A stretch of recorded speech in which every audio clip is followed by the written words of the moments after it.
They weren't legends, rumors, or exaggerations. These people were real, and the world paid money to stare at them.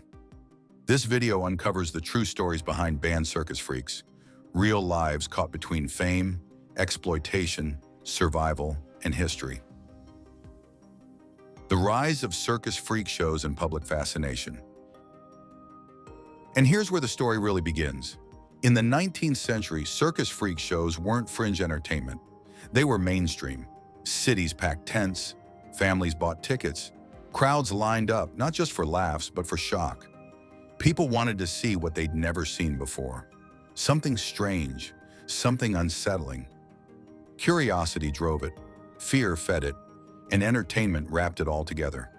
Medical science was still developing, so rare conditions weren't understood. They were displayed. Doctors studied performers by day. Audiences stared by night. Freak shows sat right at the crossroads of science, spectacle, and morality. And once people realized they could monetize the unusual, there was no turning back. Would you have looked away or bought a ticket? Johnny Eck, the man without a lower body. And then came Johnny Eck. Born without the lower half of his torso, Eck didn't hide from the world. He stepped straight into the spotlight. He became internationally known after appearing in Freaks, 1932, a film that would later be banned in multiple countries. But Johnny wasn't just a sideshow attraction. He worked in circuses, appeared in Tarzan films playing bird-like creatures, and built a career beyond shock value. Off-stage, he was an illustrator, musician, and illusionist. People stared at his body, but what kept them watching was his presence. Prince Randian, the human torso who defied limits. Now this part always makes people pause. Prince Randian was born with tetra amelia syndrome, no arms, no legs, just a torso. But what he could do with that body stunned everyone. In Freaks, 1932, audiences watched him roll a cigarette using only his mouth, light it, and smoke it calmly. No tricks, no edits. He spent years at the Coney Island sideshow, not as a helpless exhibit, but as a performer respected for skill and control. That's what set Randian apart. This wasn't a pity. This was mastery. How many people today could do that?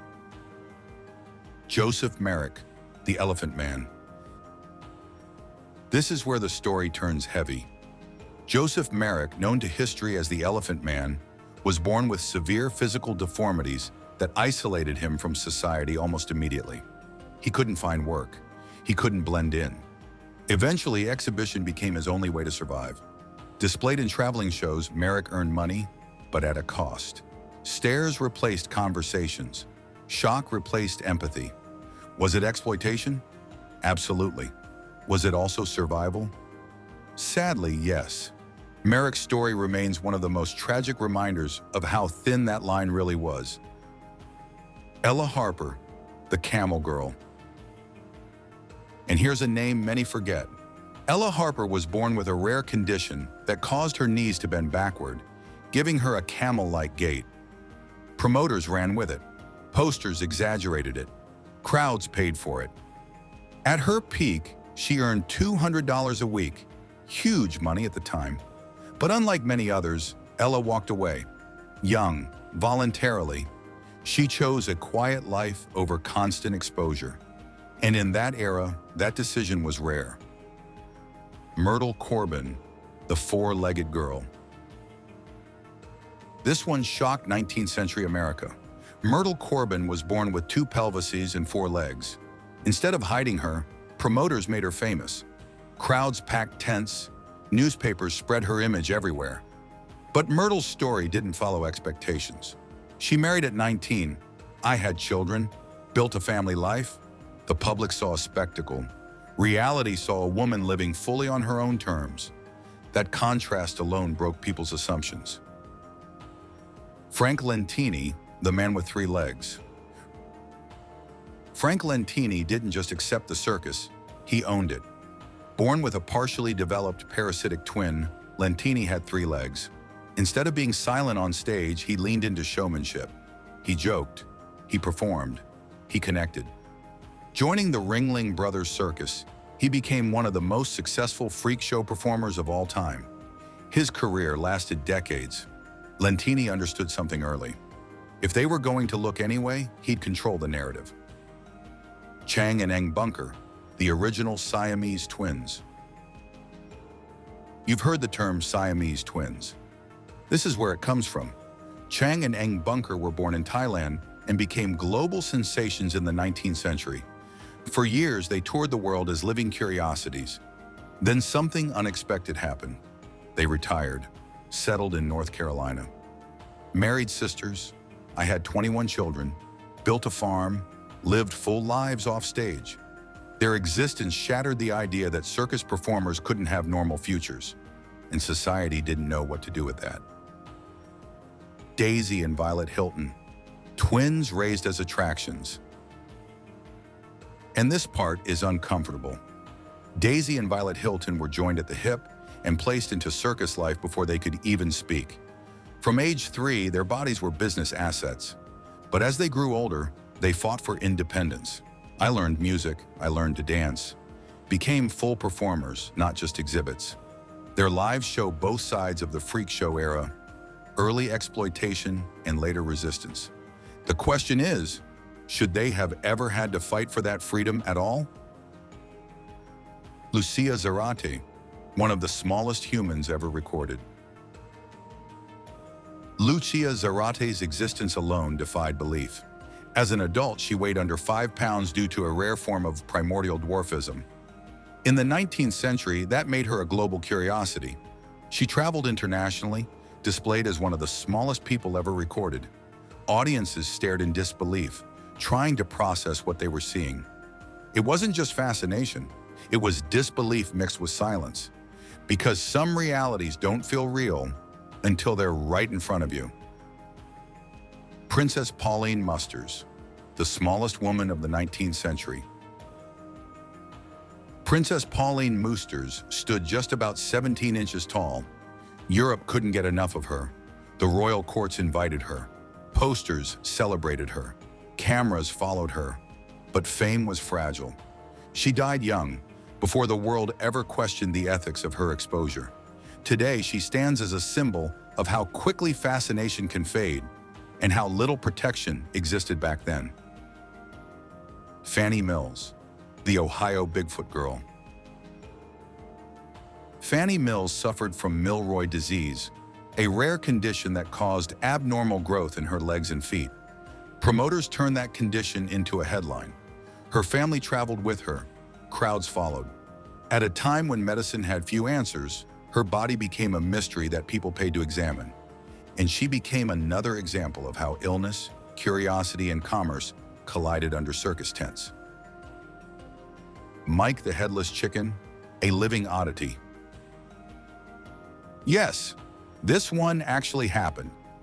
In the 1940s, Mike the Chicken survived for 18 months after losing his head.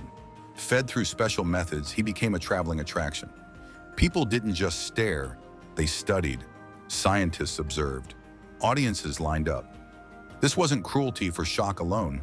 It reflected an era obsessed with biological anomalies, where even animals became spectacles of disbelief. Mordrake, the man with two faces.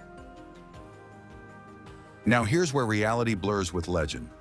Edward Mordrake was reportedly born with a second face on the back of his head, one that could smile, cry, but never speak. Medical journals and newspapers documented his case. According to accounts, the second face whispered disturbing thoughts at night. Mordrake begged doctors to remove it. None would. Whether fully factual or partially mythologized, his story haunted public imagination for decades. Jojo the dog-faced boy, hypertrichosis on display. Jojo the dog-faced boy was born with hypertrichosis, excessive hair growth covering his face and body. P.T. Barnum didn't just exhibit him, he created stories, exotic backstories, wild narratives designed to blur humanity. Audiences weren't just watching a condition, they were consuming a character. And in that marketing, Jojo slowly disappeared behind the image built for him. Annie Jones, the bearded woman. Annie Jones became famous before she had a choice. Joining Barnum as a child, she grew into one of the most recognizable bearded women in America. She starred in the Congress of Freaks, becoming a symbol of the era. But behind the spectacle was a performer who demanded respect, and eventually received it. Her career changed how female performers were seen in freak shows. George and Willie Muse, albino twins in Jim Crow America. This story carries real weight. George and Willie Muse were albino twins taken from their family during the Jim Crow era and marketed as men from Mars. Their appearance became a fantasy narrative stripped of truth. They performed for decades under exploitative contracts. Only later were they reunited with their family and gained autonomy. Their lives reflect not just circus cruelty, but racial injustice layered on top of it. Unzi, the exotic albino performer. Unzi was marketed as exotic from childhood. With albinism and voluminous hair, he toured internationally with Barnum and Bailey. His image wasn't accidental. It was constructed to appear mysterious and foreign. This wasn't just entertainment, it was cultural stereotyping sold as wonder. And audiences rarely questioned the cost of that illusion. Extreme endurance acts, elastic men and human pincushions. And then came pain as performance. Felix Virila, the elastic man, stretched his skin to impossible lengths due to a rare condition. Miran Degu pierced his body with swords, calmly, publicly. Doctors examined them. Crowds watched in silence. These weren't illusions. They were bodies pushed into spectacle, where endurance itself became the attraction. When science, ethics, and entertainment collided. This is where it all comes together. Doctors studied performers while promoters sold tickets. Ethics lagged behind curiosity, and slowly society began to change. As medical understanding improved, freak shows declined. What was once a wonder became discomfort. But their legacy remains, forcing us to ask hard questions about consent, exploitation, and entertainment. Because these weren't monsters, they were people. They were called freaks, but they were artists, survivors, and human beings shaped by a different time. Their stories still challenge how we look, judge, and consume spectacle today. So what's your take? Where curiosity ends and cruelty begins? Drop it in the comments, and if this hits you, like and subscribe. More stories are coming.